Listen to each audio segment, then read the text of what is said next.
ምድርና ሰማይ ሳይዘረጋ ሐመልማላትም ሳይበቅሉ የየብስም ፊት ሳይታይ ከዓለማት በፊት ለብቻው ሲመሰገን የኖረ ዓለምንም በግሩም ጥበብ የፈጠረ ለኩነተ ሥጋ መጥቶ ከውድቀታችን ያነሳን ዕድሜ ጨመረልን አማኑኤል ዘመን የቀጠለልን አማኑኤል ነጭ ያለበሰን አማኑኤል የሽበትን ክብር ዘውድ አድርጎ በራሳችን ላይ የደፋልን አማኑኤል በማያኖሩ ሰዎች መካከል የሚያኖረን አማኑኤል ወጥተን እስክንገባ ተኝተን እስክንነሳ የማይለየን አማኑኤል በአደባባይ የነበረው ታሪካችንን በጓዳ የከተተልን አማኑኤል ያየብንን ያላሳየብን የሰማብንንም ያላሰማብን ገመና ሸፋኝ ጓዳ ከታች ከባት ያበሳ የሆነው የድንግል ማርያም ልጅ መድኃኔ ዓለም ኢየሱስ ክርስቶስ ኃጢአት በደላችንን በምሕረቱ ከርኖ በይቅርታው በምሕረቱ አደባባይ ከያለንበት የሰበሰበን አምላካችን እግዚአብሔር ስለ በዛ ፍቅሩ ስለ ቸርነቱ ስለ ጠብቆቱ ክብርና ምስጋና አምልኮና ውዳሴ ለገናናው ስሙ ይሁን። ለቃል ርደት ለሥጋም ምርገት መሰላል የሆነች የአዲስ ኪዳን ኪሩብ ከሰማይ የረቀቀች ዳግሚት ሰማይ በቀደመ ልመናዋ ፍጥረት የምታስምር አዛኝ የጻድቃን ወዳጅ የኃጥአን አማላጅ እናታችን አማላጃችን በረሃብ ዘመን በልተን የጠገብንባት መሶባችን ድንግል ማርያም በጥማት ዘመን ጠጥተን የረካንባት ጽዋችን ድንግል ማርያም ልብሳችንም ጉርሳችንም ድንግል ማርያም ዘመዳችን ወገናችን ድንግል ማርያም የምንመካባት የመመኪያችን ዘውድ ድንግል ማርያም የምንመረጎዝባት በትረ ሃይማኖታችን ድንግል ማርያም ከኃጢአት ስጥመት የዳንባት መርከባችን ድንግል ማርያም ጌታን ያየንባት መስታወታችን ድንግል ማርያም ከፍ ከፍ ያልንባት መታያችን ድንግል ማርያም የሕይወት እንጀራ የቀረበባት አማናዊት መሶብ ድንግል ማርያም ክፉ ቀንን የተሻገርንባት ድንግል ማርያም በደቂቀ አዳም በልዑላኑ በትሑታኑ በሰማይ በምድር በገነት በመንግሥተ ሰማያት በዚህም ዓለም ውድስት የሆነች የአምላክ እናት ድንግል ማርያም ሥላሴ ክብር የክብር ክብር ያጎናጸፏት ድንግል ማርያም ከመንጸፈ ደይን ወደ ገነት ከሐሳር ወደ ክብር ከሞት ወደ ሕይወት ከትሕትና ወደ ልዕልና የወጣንባት ባለቀስን ጊዜ እንባችን የታበሰባት ባዘንን ጊዜ የተጽናናንባት የጭንቋ ደራሽ አማላጃችን የክፉ ቀናችን ኪዳነ ምሕረት ደጓ እናታችን ክብር ለስሟ ይሁን። እምትወዷት ከፍ አድርጋችሁ አመስግኗት። መከራን ያለፋችሁ ለድንግል ማርያም ክብር ይሁንላት። ስሟን ጠርታችሁ ያላፈራችሁ ለድንግል ማርያም ክብር ይሁንላት። ለጠበቃችሁ መልአክ ከአደጋና ከቀትር ጋኔን ለታደገን መልአክ ብስራታዊው መልአክ የተከፋን ገጽ ብሩህ የሚያደርገው መልአክ ባዘንን ጊዜ መጥቶ ያጽናናን የጎጆአችን ድምቀት ጠላት የቆፈረውን ጉድጓድ የደፈነልን ታላቁ መልአክ ቅዱስ ገብርኤል የጠላትን የመርዝ ብልቃጥ የደፋልን ታላቁ መልአክ ቅዱስ ገብርኤል እኛ ከማናውቀው እሱ ከሚያውቀው የጠበቀን ያዳነን ያስመለጠን የጠላትን ሰንሰለት የቆረጠልን ወጥመዱን የበጣጠሰልን ዘውትር እሱ እየቀደመ ጠላታችንን እያሳፈረ ባለድል ያደረገን እዚህ ያቆመን ጠባቂያችን አብሳሪው መልአክ ቅዱስ ገብርኤል ክብር ይገባዋል። አመስግኑት። ኧረ እጃችሁ ሳስተዋል ከፍ አድርጋችሁ አመስግኑት። ወገኖቼ በዚህ ዕለት ሁለት ደጋግ አባቶችን እናስባለን። የመጀመሪያው ጻድቁ አባታችን አቡነ አብየ እግዚእ ይባላሉ። በረከታቸው ይደርብን። ሁለተኛው አባት ደግሞ ጻድቁ አባ ስነ ኢየሱስ ይባላሉ። ጻድቁ በረከታቸው በሁላችን ላይ ይደርብን። አሜን በሉ እንጂ የቅዱሳን አባቶቻችን ጸጋ በሁላችን ላይ ይደርብን። ሊቃውንት ለአእምሮ ዋዘኞች ለጆሮ እግዚአብሔር ደግሞ ለልብ ይናገራል። ሊቃውንት ለአእምሮ ከነገሩን ዋዘኞችም ለጆሮ ካወሩልን የልብ ወዳጃችን እግዚአብሔር ለልባችን የሚነግረን ይበልጣል። ከአለት በላይ የጠነከረው ልባችንን በፍቅሩ መዶሻ ሰብሮ የሚረባንን የሚጠቅመንን የሚያስተምረን እግዚአብሔር ዛሬ በዚህ በተወደደ በመዳን ሰዓት ማን ያውቃል እግዚአብሔር የማንን ቋጠሮ ዛሬ እንደሚፈታ የማንን ጥያቄ ዛሬ እንደሚመልስ አናውቅም። የተዘበራረቁትን የኑሯችን ጉዳይ የሚሰበስብልን እግዚአብሔር እንደ ሰው የነገርነውን አይደለም ዝምታን የሚያዳምጠው እግዚአብሔር በዝምታችሁ ውስጥ ያለውን ጩኸት ያድምጥላችሁ። ለሰው ያልነገራችሁትን ለጓደኛ ያላማከራችሁትን ለብቻችሁ በር ዘግታችሁ የምታለቅሱበትን መኝታችሁን በእንባ የምታረሱበትን ጥያቄ አማኑኤል ዛሬ ይመልስላችሁ። ሥላሴ ከሁላችን ጋር ይሁን። የጥያቄያችን ሁሉ መልስ አግኝተን ቋጠሯችን ተፈቶ እንቆቅልሻችን ተፈቶ ዛሬ በደስታ ወደ ቤት እንድንሄድ ማን ይርዳን? ማን ያግዘን? የምንነጋገርበት የትምህርታችን ርዕስ የምናደርገው ዕለት እኪት ዘመነ መንሱት በሚል ይሆናል። እስቲ ከኔ ጋራ ዕለት እኪት በሉ። ዘመነ መንሱት ክፉ ቀን በሉ። የመከራ ዘመን ድገሙና ክፉ ቀን በሉ። የመከራ ዘመን መድኃኔ ዓለም ከክፉ ዕለት ያስመልጠን። ውድቀታችሁን ከሚፈልጉ ሰዎች ያስመልጣችሁ። ሞታችሁን ውርደታችሁን ከሚፈልጉ ክፉ ሰዎች መድኃኔ ዓለም ያስመልጣችሁ። ከመጣብን ከተጋረጠብን ከድቅድቅ ጨለማ መድኃኔ ዓለም ነጥቆ ያውጣል። ሀገራችንም ከገባችበት ከባድ ፈተና መድኃኔ ዓለም ያሻግርልን። ምዕራቡንና ምስራቁን ሰሜንና ደቡቡን እንደ ቀድሞ ወተን ምንገባባት ምቹና ሰላማዊ ሀገር እግዚአብሔር ይፍጠርልን። ብዙዎቻችን እንጨነቃለን፣ ብዙዎቻችን እናለቅሳለን። ዛሬ ምጥ የሌለበት የለም። ሁሉም አምጧል፣ ወንዱም አምጧል፣ ሴቱም አምጧል። የማይወለድ አርግዘን አምጠናል። እንጨነቃለን፣ እናለቅሳለን። መፍትሄ የለንም። እንጮሃለን። የናንተን ጥያቄ ሊመልስ የሚችል ዝና የለም። የናንተን ጥያቄ ገንዘብ አይመልሰውም። የናንተን ጥያቄ ቤተ ዘመድ አይመልሰውም። ስልጣን የማይመልሰውን ጥያቄ የሚመልሰው የናዝሬቱ ተስፋ የድንግል ማርያም ልጅ መድኃኔ ዓለም ነው። ክብር ለስሙ ይሁን። ጥያቄያችንን ሊመልስ የተቻለው አባት ነው። ስለዚህ ወገኖቼ የትምህርታችን መነሻ ያደረግነው ዕለት እኪት ክፉ ቀን የመከራ ዘመን ያለንበት ጊዜ ነው። ተዘከረነ እግዚኦ በምሕረትከ በእንቲአሆሙ ለእሉ ቅዱሳን ወአድኅነነ እምዕለተ እኪት ወእምሰዓታት መንሱት። አቤቱ ስለ እነዚህ ሁሉ ቅዱሳን ብለህ ስለ ቅዱስ ሚካኤል ብለህ ስለ ቅዱስ ገብርኤል ብለህ ስለ ተክለ ሃይማኖት ብለህ ስለ አቡነ ሀብተ ማርያም ብለህ ስለ ጻድቃን ብለህ ስለ ሰማዕታት ብለህ አንተን ስላገለገሉ ስለ ሐዋርያት ብለህ መምጣትን ስለተናገሩ ስለ ነቢያት ብለህ በፊት ወድቀው ስለሚያመልኩ ስለ ቅዱሳን መላእክት ብለህ አንተን ስላዘለች አንተን ስለወለደች ስለ ድንግል ማርያም ብለህ ከዚህ ከመጣብን ክፉ መከራ ከመጣ ካለንበት ክፉ ዘመን በምህረት አሻግረን ልንለው ይገባናል። ማን ያሻግረን? ማን ያሻግረን? ወገኖቼ ክፉ ቀን ወገኖቼ በሕይወታችሁ ውስጥ አልፏል። እርግጠኛ ነኝ በሕይወታችን የማንረሳው ክፉ ነው የምንለው ወደ ኋላ ተመልሰን ማሰብ የማንፈልገው ክፉ ቀን አልፎልናል። ያሳለፈልን ግን ኢየሱስ ክርስቶስ ይባላል። ክብር ለዚህ ጌታ ይሁን። እሱ ነው ያሳለፈልን። በራሳችን ችሎታ በራሳችን ጥበብ ማለፍና መሻገር የማንችለውን የሚያሻግረን አባት አለን። ስሙ ማን ይባላል? የድንግል ልጅ ነው። አማኑኤል ስሙ ብሩክ ምስጉን ይሁን። አመስግኑት እንጂ በጉባኤ ውስጥ ያላችሁ። አዎ ወገኖቼ የፈተና ዘመን ነበረ። አዎ የፈተና ዘመንማ አልፈናል። ያሳለፈልን ግን መድኃኔ ዓለም ደግ ስለሆነ ነው። አይናችንን የምንከድነው አማኑኤልን አምነን ነው። ዙሪያችንን ብናይ የሚፈልጉንን ምቹ ጊዜ የሚፈልጉ ውድቀታችንን የሚፈልጉ ጉድጓድ የሚመስሉን መርዝ የሚበጠብጡልን አሉ። ሌትና ቀን እንቅልፍ ሳይተኙ የሚጠብቁን ክፉ ሰዎች አሉ። አይናችንን የምንከድነው አማኑኤልን አምነን ነው። አንሰ ሰከብኩ ወኖምኩ ወተንሣእኩ እስመ እግዚአብሔር አንሳኒ። እኔ ተኛው አለ አንቀላፋው እግዚአብሔር አለ ደግፎኛልና ነቃው። እስቲ ደግፎ ያነቃችሁ ብቻ አመስግኑት። ከጠላት የደገፋችሁ መድኃኔ ዓለም በጣም ይገርማችኋል። የደገፈን እጁ ነው በሉ። እስቲ ያለነው ማን እጅ ላይ ነው?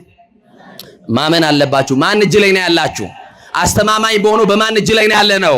የማይጥለው የማን እጅ ላይ ነው ያለነው? ጠላት ይገፈትረናል፣ አልወደቅንም። ያልወደቅነው ጉልበት ስለሌለው አቅም ስለሌለው ሳይሆን በማይጥለው በማይዝለው በአማኑኤል እጅ ላይ ስለተያዝን ነው። ስለደገፈን፣ ስለ እጁ ስለጠበቀን፣ በምህረት ስለደገፈን፣ ምህረት ስላለው እጁ ማን የተመሰገነ ይሆን? የፈተና ዘመን ነበር፣ አለፈልን። ማን አሳለፈልን? መድኃኔዓለም። ማን አሳለፈልን? በሕይወታችን ጥቁር ቀን የምንላት ቀን አለች። እንደ ሀገር ብሔራዊ ቀን ቢባል አሁን ብላክ ዴይ የሚባል ጥቁር የሚባል ቀን የለም። ሀገር ባንዲራዋን ዝቅ አድርጋ የሆነ የምታስበው የሆነ ቀን ሊኖር ይችላል። ጥቁር ቀን እንደ ሀገር፣ እንደ ሕይወት በትዳር ውስጥ ጥቁር ቀን የምትለው አለ። በኑሮ ውስጥ ጥቁር ቀን የምትለው አለ። ወዳጅን በሞት የተነጠቅበት ሊሆን ይችላል። ያላሰብከው የተጠበቁት እያሉ ያልታሰቡት በሞት ተጠርተው ምናልባት ብዙ ዘመን የደከምክበት ነገር ከእጅ ተበትኖብህ ሊሆን ይችላል። ጥቁር ቀን የምንላት አለች። ግን ያንንም የመከራ ሌሊት ያሳለፈልን አማኑኤል ነው። ይሄንንም የመከራ ሌሊት ይሄንንም የመከራ ዘመን እሱ ያሻግረናል፣ እሱ ያሳልፈናል። እስቲ ያሳልፈናል የምትሉ አመስግኑት እግዚአብሔር። ክፉ ቀን የምንላት የማትረሳ የመከራ ዓመት ነበረች። ብዙ የደከምንበት አይገርምም? ብዙ ትለፋላችሁ እንጂ እህሉም እንደው የዓመት ነው። ልብሱም ከሆነ የዕለት፣ ጉርሱም ምግቡም የዕለት ነው። አያችሁ፣ አከራይ ያለ የተከራይ ሬሳ ይወጣል፣ ተከራይ ያለም የአከራይ ሬሳ ይወጣል። ሁሉም ሟች መሆኑን ግን ሰው ረስቶታል። ወገኖቼ ብዙ የደከማችሁለት ብዙ የሰበሰባችሁለትን በአንድ ምሽት ውስጥ አመድ ሊሆን ይችላል። ለዓመት ብላችሁ የሰበሰባችሁትን በዕለት ሊበትነው ይችላል መድኃኔዓለም። ለሰርግ ብላችሁ ያስቀምጣችሁትን ለለቅሶ ሊያርግባችሁ ይችላል። ተደገፉት ይሄንን ጌታ፣ ታመኑት ይሄንን ጌታ። አትወላውሉ፣ ሁለት ቦታ አትርገጡ፣ አስማተኛ መንደር አትርገጡ፣ ጠንቋይ ቤት አትሄዱ፣ ቦረንትቻው ጋር አትሄዱ፣ ድቤ ደብዳቢው ጋር አትሄዱ። ስላሴ ለኑሮክ በቂህ ነው። ምን አሳጣክ መድኃኔዓለም? ምን አጎደለብሽ መድኃኔዓለም? ምን ከለከለን መድኃኔዓለም? ምናልባት መጠበቅ አቅቶን ካልሆነ በስተቀር አድራሻ ምን ቀይረው? ምን ከልክሎናል? እንዲህ እኮ ነው የሚለው፣ ለናንተ ይላል የማስባትን ሐሳብ እኔ አውቃለሁ ይላል። አያችሁ፣ ምን አውቃለሁ? ለናንተ የማስባትን ሐሳብ እኔ አውቃለሁ። አሁን ለራስ እኔ አውቃለሁ ትላለህ አይደል? እኔ ለራሴ አውቃለሁ በቂ ነኝ ትላላችሁ አይደል? በዝምታችሁ ውስጥ ያለውን ጮት ይሰማል። እምቅድመ ህሊና ኩሎ ያምር የተባለ እግዚአብሔር፣ ከሐሳብ አስቀድሞ የሚያውቀው ደግ አባት እግዚአብሔር። ለሰው የነገርከውን እኮ ያው እኔ የምናገረው ለእናንተ ጆሮ ነው ማደርሰው አይደለ? እግዚአብሔር ግን ዝም ብትሉትም ዝምታ ውስጥ ያለውን ጩኸት ይስማል። እና ወገኖቼ አንዳንድ ቀን በጣም በህይወታችን ክፉ ቀን የምንላት እንኖራለን። ተቸግረን ሰው ፊት የቆምንባት ቀን ልትሆን ትችላለች። ቸግሮን የሰው ፊት ያየንባት ይችን የመከራ ዕለት ያሳልፍልኛል፣ የችግሬን ጊዜ አልፍበታለሁ ብለን የተማመንበት ወዳጅ ፊት ነስቶን፣ ገንዘብ ከልክሎን፣ ወዳጅ ጠላት ሆኖብን፣ ዘመድ ባዕድ ሆኖብን፣ ወዳጅ በጠላትነት ተነሳስቶብን፣ ክፉ ቀን ምን ትባል የማትረሳ በህይወታችን የነበረ የረሃብ ታሪክ ሊኖር ይችላል። ግን አልፎልናል። ማን አሳለፈልን? አንዳንድ ባለ ትዳሮች አሉ ገና ሲጋቡ እኔ እኮ ሚስቴን ሳገባ አንድ ብቻ ፍራሽ ነበረኝ። እየሰማችሁ ነው አይደል? አንድ የቤት ዕቃ እንኳን አልነበረንም። ዛሬ ግን በጎደለው ላይ መሙላት የሚፈልግ ሳይሆን ያለው በሞላው ላይ መፍሰስ የሚፈልግ ነው ያለው። ይኸውልህ ወንዱም ማግባት ይፈልጋል፣ መስፈርት አለው። ሴቷም ማግባት ትፈልጋለች፣ የጎደለው ላይ መሙላት ሳይሆን የምትፈልገው። ወይም ደግሞ ወንድሜና ወንድ ወቀሳ እንዳይሆንብኝ እናንተም በሞላ ላይ መፍሰስ ነው የምትፈልጉት። ትዳር ይሄ አይደለም ወይ እናቴ ልጅ? እየሰማችሁ ነው አይደል? በሞላ ላይ ፈሳለሁ ብለህ አብረህ ልትፈስ ትችላለህ። ስለዚህ እግዚአብሔር ትዳር ማለት መተሳሰብ ነው አይደል? አንዱ የሌለውን ጉድለት አንዱ እንዲሞላለት ነው። ትዳር ማለት መተሳሰብ ነው፣ መተጋገዝ ነው። ይሄ ከአእምሯችን ተወስዶብናል። ለዚህ እኮ ነው ዓለም መረንና ልቅ እየሆነች አሁን ባብላጫ ሰው ትዳር የጠላበት ምክንያት ምንድን እንደሆነ ይገባችኋል? እኔ መውለድ እንጂ ማግባት አልፈልግም የሚሉ ሰዎች፣ ወንድ ካገኘውም ወይ ደግሞ ጓደኛ ከያዝኩኝ ፓርትነር ማድረግ ነው የምፈልገው እንጂ ሌላ ነገር አልፈልግም የሚሉ የዝሙት ጥማት የዝሙት ሱሰኞች በስተዋል። እግዚአብሔር እንዲህ ካለ በሽታ ይሰውረን። አሜን በሉ። ኧረ አሜን በሉ። እግዚአብሔር ምድሪቱን ይፈውስልን። ያልተፈወሰ ትዳር ውስጥ ያላችሁ ትዳራችሁን ይፈውስላችሁ። ያልተፈወሰ ንግድ ውስጥ ያላችሁ አስራት በኩራቱን ከእግዚአብሔር የቀማችሁ ንግዳችሁ እንዲፈወስላችሁ ወደ እግዚአብሔር ተመለሱ። ማን ይመልሰን? በሚዛን እየሰረቅን ያለን ነጋዴዎች እግዚአብሔርን እንፍራው። ማንን እንፍራ? የሰራተኛ ደሞዝ እየቀማን ያለን ሰዎች እግዚአብሔርን እንፍራ። ማንን እንፍራ? አየው ትውልዱ ጨካኝ ሆኖ እግዚአብሔርን መፍራት ስለተወ ነው። ማንን ስለመፍራት? እና ክፉ ቀን አልኳችሁ። ምን አይነት ቀን? በጣም ትሽኮረመማላችሁ ልበል? ታፍራላችሁ? ምሳል በላችሁ? መክሰስ የሚባልም ደግሞ አለ አይደል? መክሰስ ምን ማለት ነው? መካሰስ አይደለም አይደል? የድሮ በዶሲ ነበር ሰው የሚካሰሰው። አንዱ ስሜ ጠፋ ይላል፣ አንዱ ወሰን ተገፋብኝ ይላል። የሰማችሁ ነው አይደል? ሰማይን የሚያክል ዳገት መቃብርን የሚያክል ቁልቁለት ያለ ስንቅ የሌለው ሰው ይሄው ባዷችን ቀርተናል፣ ቀፏችን ቀርተናል። ሙሽራው ክርስቶስ ድንገት ይመጣል። ማንም አልተዘጋጀም። ራሱ ጌታ ያለን ድልዋኔክሙ ንበሩን ያለን ተዘጋጅታችሁ ኑሩ፣ ተዘጋጅታችሁ ቆዩ አለ። ይሰማችሁ ነው አይደል? ምን ብላችሁ ቆዩ? ምን ብላችሁ ቆዩ? የስንት ዓመት ነው እቅዳችሁ? ከዚህ በኋላ ስላለችው ደቂቃ የማያውቅ ሰው፣ ዛሬን በአግባቡ ያልተጠቀመ ሰው ስለ ነገ ዛሬን ተጠቀም፣ ዛሬን ኑርበት፣ ዛሬን ከእግዚአብሔር ጋር ታረቅበት፣ ዛሬን የተቋረጠውን የእግዚአብሔርን ግንኙነትን ቀጥልበት፣ ዛሬን በጎ ሁንበት፣ ዛሬን ወንድምህን ይቅር በልበት። ነገ ያንተ መሆኗን አታውቅም። ነገ ያንተ እንድትሆን ከፈለግ በዛሬክ በጎ አድርግበት።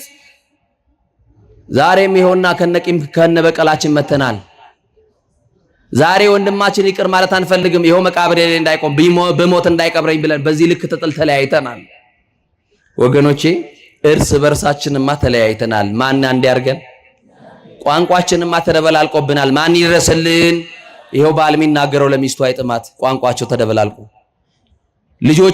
ወላጆች የሚናገሩትን ልጆች አያዳምጧቸው። አያችሁ ቋንቋችን እኮ ተደበላልቆብናል። ይኸው በአንድ ቋንቋ መግባባት አቅቶን እግዚአብሔር እርቀ ሰላሙን ያውረድልን። እግዚአብሔር የምሕረት ፊቱን ይመልስልን። የትኛውም ፈተና በሕይወታችሁ ይፈራረቃል። የትኛውም መከራ በሕይወታችሁ ውስጥ ሊሆን ይችላል። ደስታችሁን ሳትጨርሱ ሐዘን ይገጥማችኋል። ለዚህ ነው መዝሙረኛው ማታ አለ፣ የሰማችሁ ነው፣ ጠዋት ለቅሶ ይሆናል፣ ማታ ግን ምን ደስታ በሉ እንጂ። ማታ በጣም አጭር ነው አይደል? ምሽታችን እኮ አጭር ነው አይደል?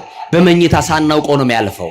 እንደዛው መከራችሁ ያልፍላችኋል አለ እግዚአብሔር። መከራችንን ያሳልፍልን እና ብዙ ሳትስቁ በቅጽበት ሳቃችሁ ደግሞ ይነጠቃል። ሳቃችሁ ወደ ለቅሶ ይለወጥባችኋል። ግን ይሄ የሚቀየርበት እንዲህ ካለ ሲቹዌሽን መውጣት የምንችለው እንዴት ነው ካላችሁ፣ እውነተኛ ደስታ ማግኘት ትፈልጋላችሁ? የደስታችሁ ምንጭ ክርስቶስ ብቻ ይሆንላችሁ። ማን ይሆንልን?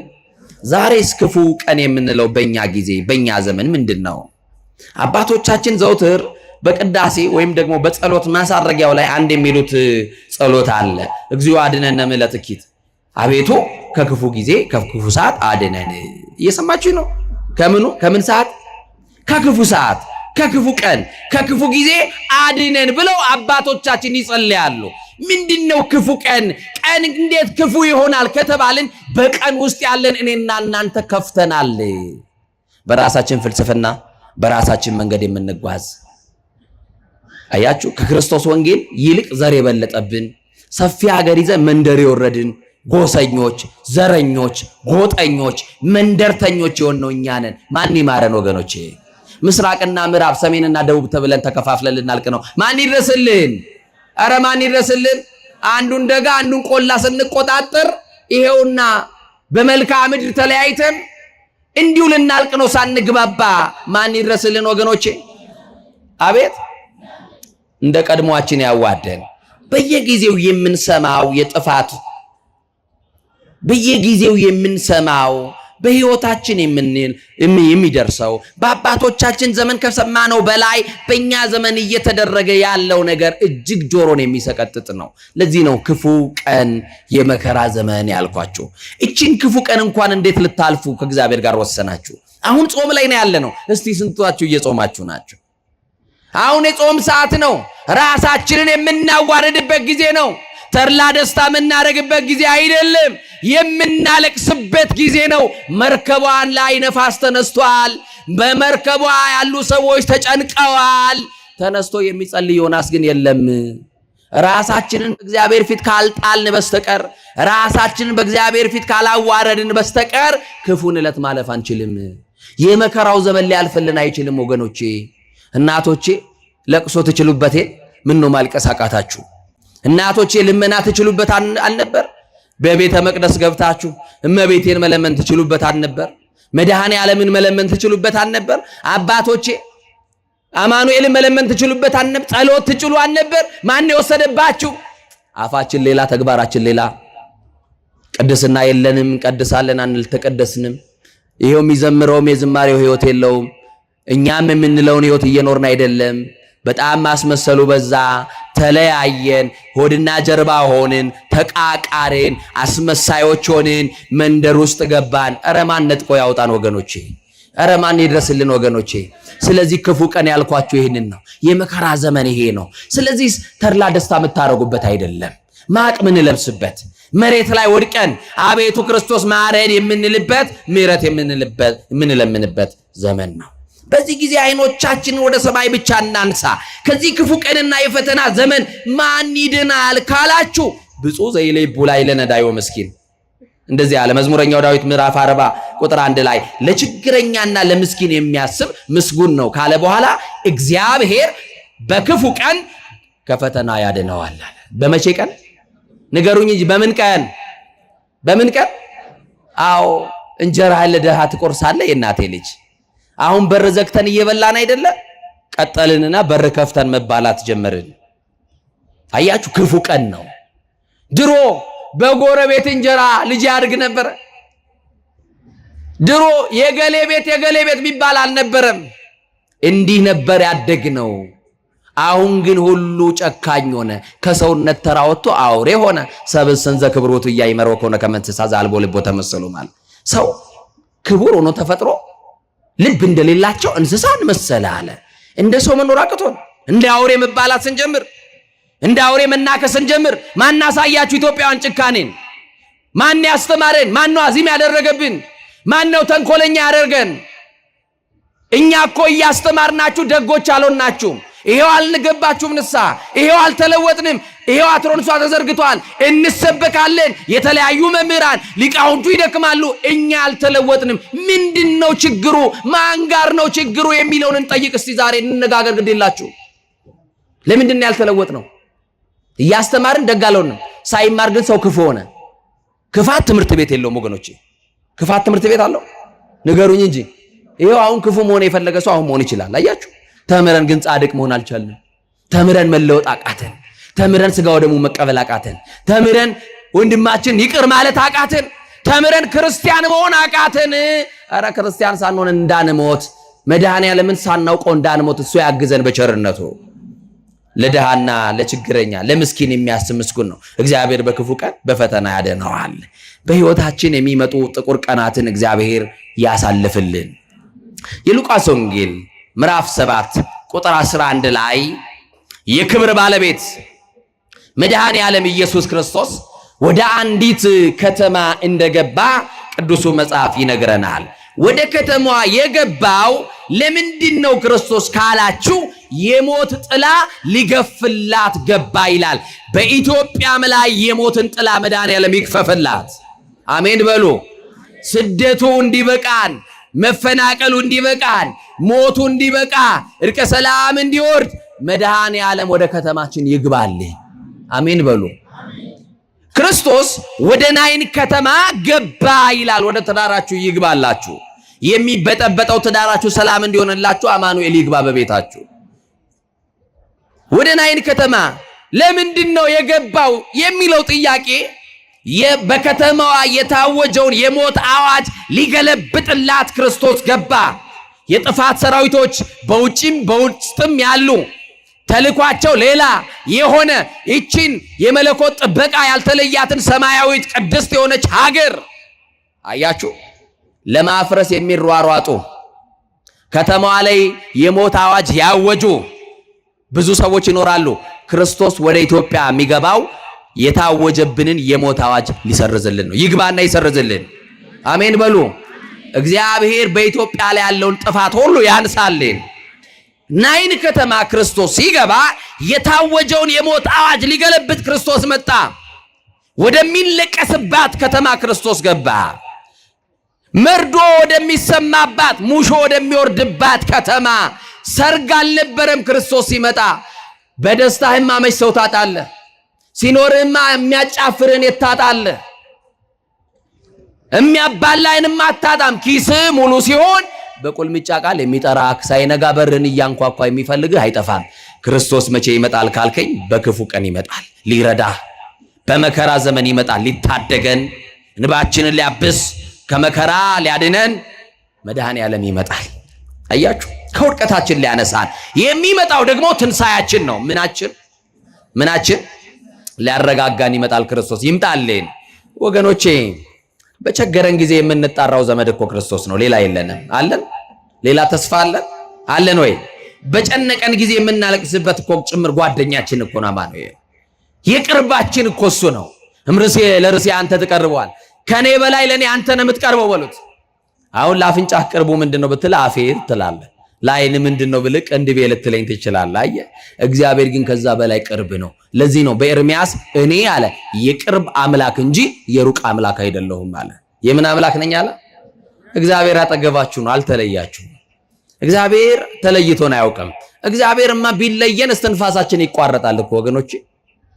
እና ያለነው የምናለቅስበት ጓደኛ ነው። ባለቀስን ጊዜ የሚያባብለን ወዳጃችን ነው። ምስጢር የሚካፈልን፣ የሚረዳን፣ የማይሰለቸን፣ ስንታመም አልጋ አንጥፎ የሚያስታምመን፣ ስንወድቅ የሚያነሳን አማኑኤል እሱ ብቻ ተስፋችን ነው። እና ናይን ከተማ ሲገባ ክርስቶስ ከተማዋ ላይ የሞት አዋጅ ነበረ። ልብ የሰበረ ሐዘን ነበረ። አሁን ኢትዮጵያ ቢገባ ክርስቶስ መድኃኔ ዓለም ወደ ሀገራችን ቢመጣልን ልባችንን የሰበረውን ሐዘን ከልባችን ያነሳልናል። ለምን ካላችሁ የልባችን ደስታ ክርስቶስ ስለሆነ ናፍቆታችን ነው። ክርስቶስ ይምጣልን እና ይገርማችኋል፣ ወደ ናይን ከተማ ሲገባ ብቻውን አልገባም። 12 ደቀ መዛሙርትን አስከትሎ ገባ ይላል። የማርያም ልጅ ክርስቶስ ቅዱሳንን አስከትሎ ወደ ቤታችሁ ይግባ። ቅዱሳንን ይዞ ወደ ከተማዋ ገባ። እነዚህ 12 ደቀ መዛሙርቶች የተጠሩት በ5 ፊደል ነው። በስንት ፊደል? ተከተለኝ የሚል። እስቲ ተከተለኝ በሉ። እናንተ ማንን ነው የምትከተሉት? አሁን በዘመናችን ሰው የሚከተል ሰው አለ። አያችሁ፣ እኔ የገሌ ተከታይ ነኝ የሚል ሰው አለ። እናንተ የማ ተከታዮች ናችሁ? ግድ የላችሁም ንገሩኝ። አያችሁ፣ ደቀ መዛሙርቱን በ5 ፊደል እኔ የገሌ ነኝ ብሎ ስለራሱ ማብራሪያ ሳይሰጥ በዚች ፊደል 5 ቃል ናት። ምን በለኝ? ተከተለኝ። ክርስቶስ ተከተለኝ ሲል ሁሉን ትተው ነው። ምኑን ትተው ንገሩኛ። አሁን ስለ ክርስቶስ ብሎ ሁሉም የሚተው ሰው አለ?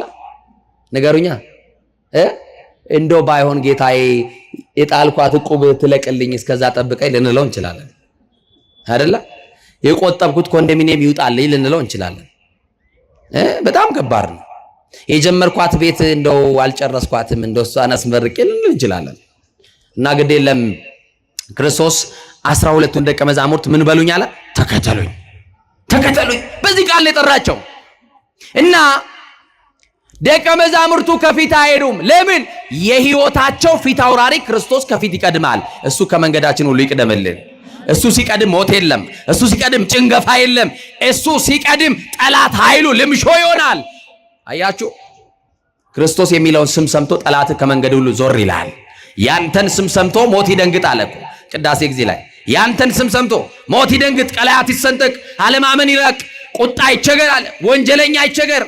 አያችሁ፣ የክርስቶስን ስም ኃይል ያለው ስም፣ የሚያድነውን ስም፣ የሚፈውሰውን ስም፣ የተደገፍንበት ስም፣ ከዘላለም ሞት ያመለጥንበት ስም፣ ከስም ሁሉ በላይ የሆነውን ስም፣ መድኃኒት የሆነው ስም፣ የመጠቀሚያ ጊዜ የማያልፍበት መድኃኒት፣ በየጊዜው ሁሉ የሚያድን መድኃኒት፣ ከሞት ያዳነን መድኃኒት፣ ከዲያብሎስ እስራት የፈታን መድኃኒት፣ የሚፈውሰው መድኃኒት፣ እሱን እየተከተሉ 12 ደቀ መዛሙርቶች ወደ ናይን ከተማ ገቡ ይላል።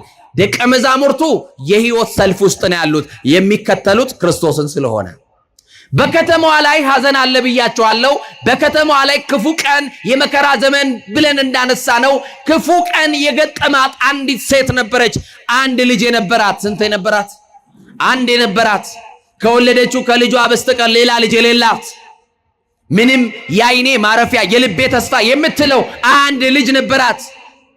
አንድ ያለው ያውቃል እንዴት እንደሚሳሳ ለአንድ ልጁ እና ከጉያዋ ወጥቶ ማያቅ ልጅ ጠዋት ተነስታ ልጇን ስትቀሰቅስ ልጇ አይሰማትም፣ ሞቷል። ልጄ አበባዬ ትላለች እናት፣ እሱ አይሰማትም፣ ሞቷል፣ ተሸንፏል፣ ታስሯል።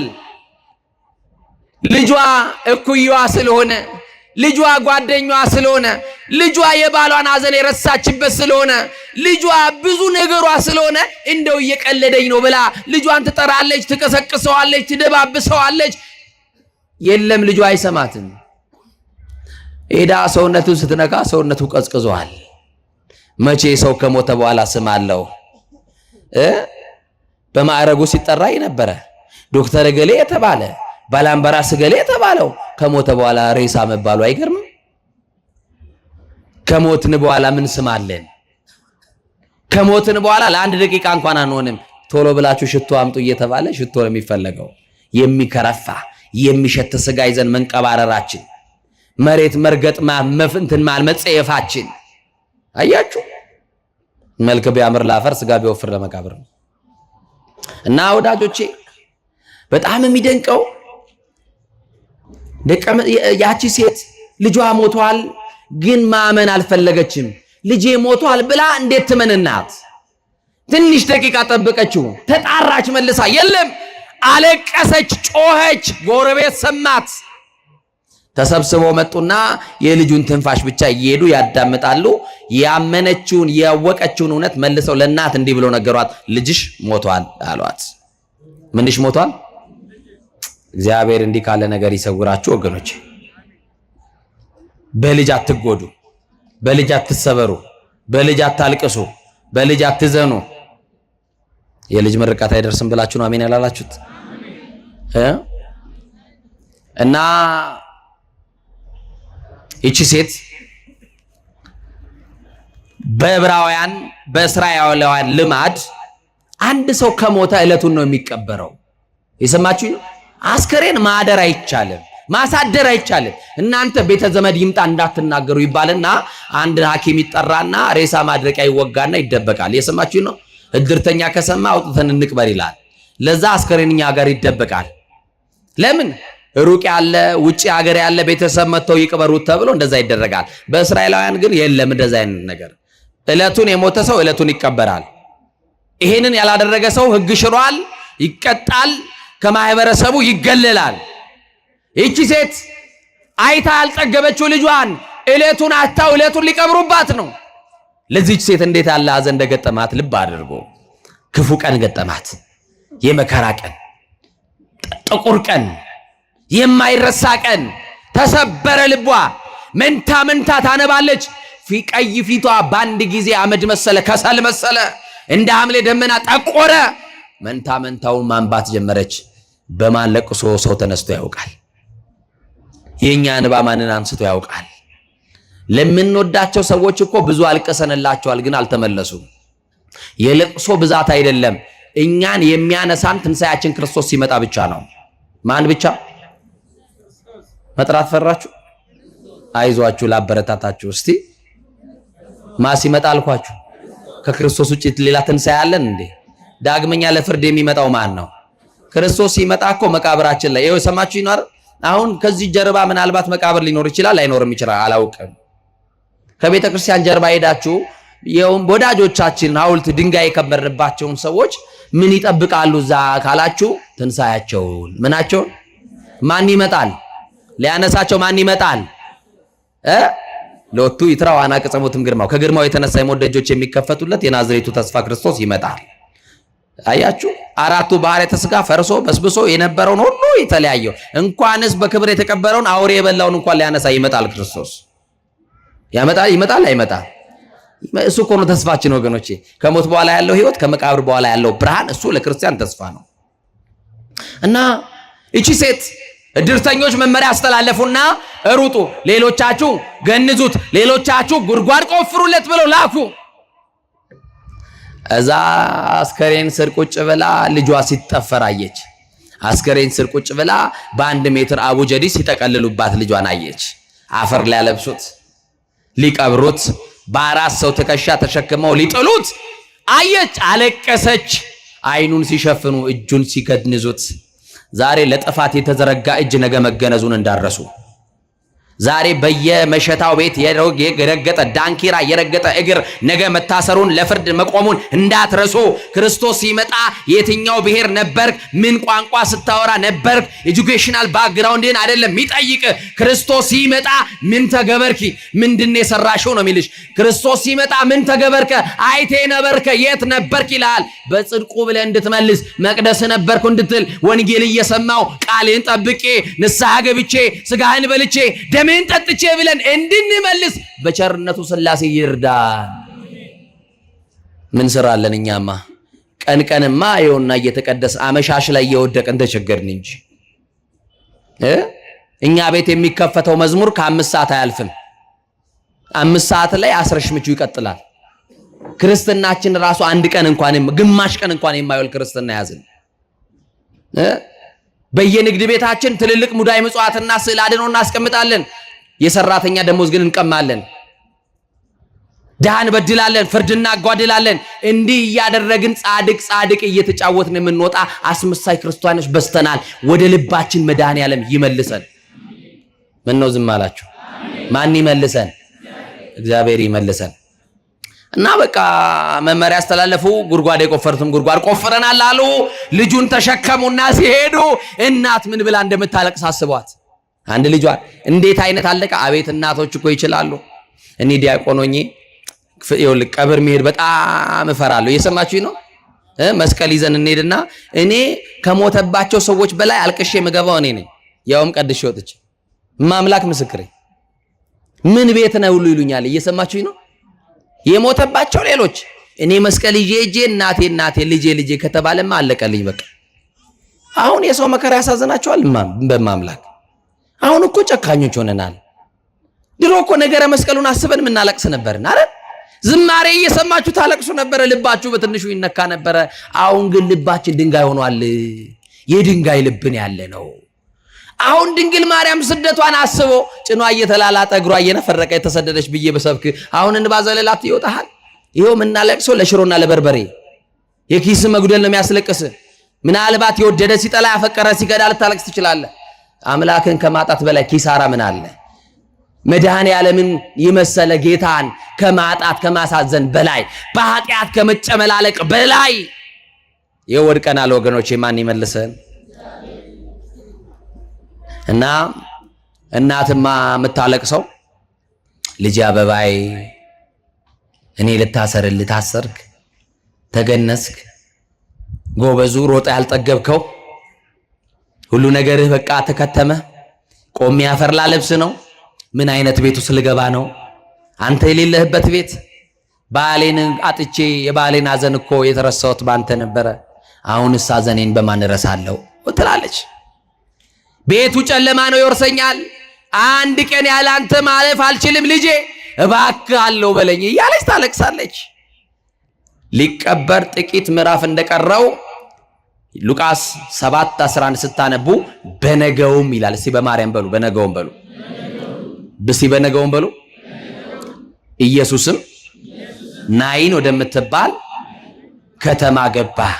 እስቲ ድገሙ። በነገውም ኢየሱስም ኢትዮጵያ ወደምትባል ሀገር አዲስ አበባ ወደምትባል ከተማ ገባ። ይግባልን መድኃኔዓለም የቤታችን ጥጋግ ይግባልን። እና ልክ ክርስቶስ ከፊት ለፊት ይመጣል። ክርስቶስን የሚከተል ደግሞ ሰልፍ አለ። 12 ደቀ መዛሙርት ቅድም ነግሬያችኋለሁ። የህይወት ሰልፍ ብያችኋለሁ። እስቲ በሉ የህይወት ሰልፍ በሉ። ማንን ስለሚከተሉ የህይወት ሰልፍ አልኳችሁ? ክርስቶስን። ደግሞ አስከሬን ደግሞ ተሸክመው የሚሄዱ አሉ። በእኛም ሀገር ይሁን በሌላም ሀገር አስከሬን ከፊት ነው የሚቀድመው። የቀደመው ኬት ነው ንገሩኝ እንጂ አስከሬን ከኋላ ሆኖ አይታችሁ ታውቃላችሁ? ማንም አስከሬን መቅደም አይፈልግም። እኛ ጋር ይጠነቀቃል ሰው። ይገርማቸዋል። ለምን ይመስላችኋል? አስከሬኑ ከፊት ሌላው ሰው ደግሞ ቀስ እያለ ቢያዝንም ባያዝንም ከኋላ አስከሬን ይከተላል። ወንድሜ የቀደመው ቀደመ እንጂ አንተም ሰልፍ ይዛል እኮ ከኋላ ነህ። ከኋላ የሆነ ደግሞ ከፊት መምጣቱ አይቀርምና አስብበት። ላስፈራራችሁ አይደለም እንደው ምን አደረግና አባ እንዳትሉኝሽ እንደው ደግሞ ሳተኙ እንዳታድሩ አይዟችሁ አደራችሁ። መፍትሄው ከማን ጋር መኖር ነው? እንደማን ቃል መኖር ነው? ምን መግባት ነው? በጎ ማድረግና ንስሐ መግባት ነው።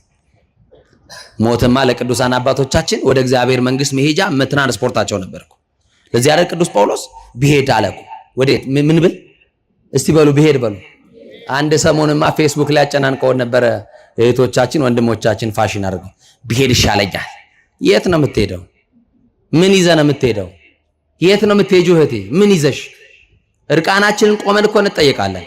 ምን ተገበርኪ ሲልሽ ምን ታያለሽ? ምን ሰራሽ ሲልሽ አማኑ ምን ልትዩ?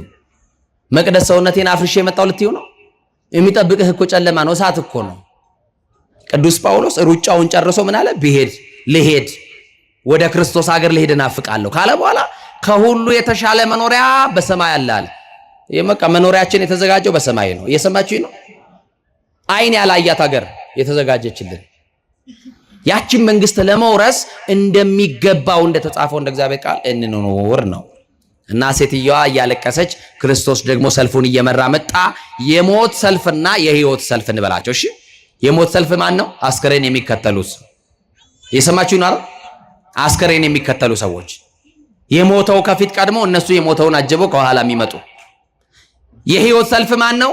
ትንሣኤያቸው ክርስቶስን የሚከተሉ እና በሞትና በህይወት ሰልፍ መካከል ፊትና ፊት ተጋጥመው ክርስቶስ መጣና ከአስከሬኑ አጠገብ ቆመ ይላል። ምን አለ? እስቲ ቆመ በሉ። እሱ ክርስቶስ ከመንገዳችን የሚቆመው መከራን ሊያቆምልን ነው። ክርስቶስ ከቆመ እንባ ሊያቆምልን ነው። አሁንም እንባችንን ያቆምልን፣ ስደቱን ያቆምልን፣ ሞቱን ያቆምልን፣ መፈናቀሉን ያቆምልን፣ እርስ በርስ መባላቱን ያቆምልን። ቆመ ክርስቶስ። እድርተኞች ትእዛዝ እያስተላለፉ ጀንበር ሳትጠልቅ አፍጥኑት፣ ቅበሩት እያሉ ሲናገሩ የነበሩ ሰዎች እግራቸው ተሳስሮ ቀጥ ብለው ቆሙ። ማን ነው ያቆማቸው አትሉኝም? ያቆማቸው ማን ነው? እየሰማችሁኝ ነው? ቆሙ አላለም ክርስቶስ። እሱ ብቻ ሄደና ቆመ። አስከሬኑን የተሸከሙም ቆሙ፣ ከኋላ ያሉ ሰዎች ቆሙ። እግራቸው ሁሉ ተሳሰረ። ማንም እግሩን አንስቶ አንድ እርምጃ ወደፊት መሄድ አልቻለም። የትንሣኤው ኃይል አቆማቸው። የምን ኃይል? እስቲ ሁላችሁም የትንሣኤው ኃይል በሉ። ሁላችሁም በደንብ ጮክ ብላችሁ ንገሩኝ፣ አይሰማም። የትንሣኤው ኃይል በሉ። ሞትን የሚያቆም ኃይል ነው። የትንሣኤው ኃይል እንባን ያቆማል። አያችሁ፣ ታስታውሳላችሁ 12 ዓመት ደም የፈሰሳት ሴት የክርስቶስ ቀሚሱን ስትነካ ኃይል ወጣ። ምን የሚያቆም? ደም የሚያቆም አይደል ያላት። ኃይል ከኔ ሲወጣ ታውቆኛል። ያ ኃይል ያችን ሴት ሲነካት 12 ዓመት ያልቆመው መከራዋ እንደቆመላት፣ 12 ዓመት ያልቆመው ችግሯ አያችሁ ደሟ እንደቆመላት፣ ዛሬ ግን ደም የሚያቆም ሳይሆን ሞት የሚያቆም ኃይል ለኢትዮጵያ የሚያስፈልገው ይሄ ነው። ክፉ ቀን የምናልፍበት የመከራውን ዘመን የምንሻገርበት ክርስቶስ መጣ። ከፊት ለፊት ቆመ። ሁሉም ቆሙ። ማንም ሊናገር የወደደ የለም። ዝምታ ሰፈነ። ለጆሮ የማይጥመው ያ ልቅሶ ወይኔ ወይኔ ይባል የነበረው ሁሉ ሙሾ እያወረዱ ደረት ይደልቆ የነበሩ ሰዎች ሁሉ ጸጥ አሉ። ማሲመጣ ጸጥታችን ክርስቶስ ነው። በቤታችን ይግባ። ጸጥ በቃ እሱ ሲመጣ። ለዚህ እኮ ነው ሐዋርያው ምን አለን? እሱ ሰላማችሁ ነው አለን። ማን ነው ሰላማችን? የሰላማችን ራስ ማን ነው? በቃ ሰላማችን ክርስቶስ ሲመጣ የሚያለቅስ ሰው ጸጥ ይላል፣ እንባው ይታበሳል። ጸጥ። ከዛ በኋላ ያቺ የምታለቅስ የልጁ እናት ለምንድን ነው የቆሙት? ልጄን እያጣደፉ ሊቀብሩብኝ አልነበረ? ምንድነው ስትል ከፊት ለፊት የናዝሬቱ ኢየሱስ የድንግል ማርያም ልጅ ባጭር ቁመት በጠባብ ደረት ከፊት ለፊቷ ቆሟል። አየችው። አታውቀውም፣ እሱ ግን ያውቃታል። ማቴዎስ ወንጌል ምዕራፍ 10 ላይ የእናንተስ አለ የጸጉራችሁ ቁጥር እንኳን ተቆጥሯል አለ። ያውቀናል። እስቲ ያውቀኛል በሉ። ግዴላችሁም ያውቀናል በሉ። አዎ ምንም በኃጢአት ብትተዳደፍ ወንድም ያውቃል። ዛሬ የጠራህ ክርስቶስ የታመነ ነው። ካለህበት ነገር መውጣት አቅቶክ ሊሆን ይችላል። አባት እግዚአብሔር ዛሬም ይጠብቅሃል። ጨክነ እንድትመጣ ጫቱን ተፍተ፣ ጨክነ እንድትመጣ ሲጋራውን ጥለ፣ ጨክነ እንድትመጣ ከዝሙቱ መንደር ነጥቀ ወጣ ክርስቶስ እንድታከብረው ዛሬም ይኸው ቤተክርስቲያን በሯ ነው፣ በሯ ክፍት ነው። አባት ክርስቶስም እጆቹ እንደዘረጋልህ ነው። የኃጢአተኞች ወዳጅ ነው፣ ምስኪን ነው፣ ደግ ነው። መድኃኔዓለም ተመለሱ፣ እንመለስ። ቆመ አየችው፣ ዝም ብላ። መጽሐፉ እንዲህ ይላል፣ ትኩር ብላ አየችው ይላል። ምን ብላ አየችው? መከራ እንዲቆምላችሁ ከፈለጋችሁ፣ እንባ እንዲታበስላችሁ ከፈለጋችሁ፣ በችግርና በመከራችሁ ሰዓት ሰው እንዳታዩ። ወደ ባለስልጣን ብታዩ፣ ወደ ነገስታት ብታዩ፣ ወደ ባለጸጎችን ብታዩ ምንም መፍትሄ አታገኙም። መፍትሄ ያለው ማንን በማየት ነው? እንደ ቅዱስ ዳዊት አንሳይኮ አይንቴ መንገል አድባር፣ አይኖቼ ወደ ተራራ አነሳለሁ አለ።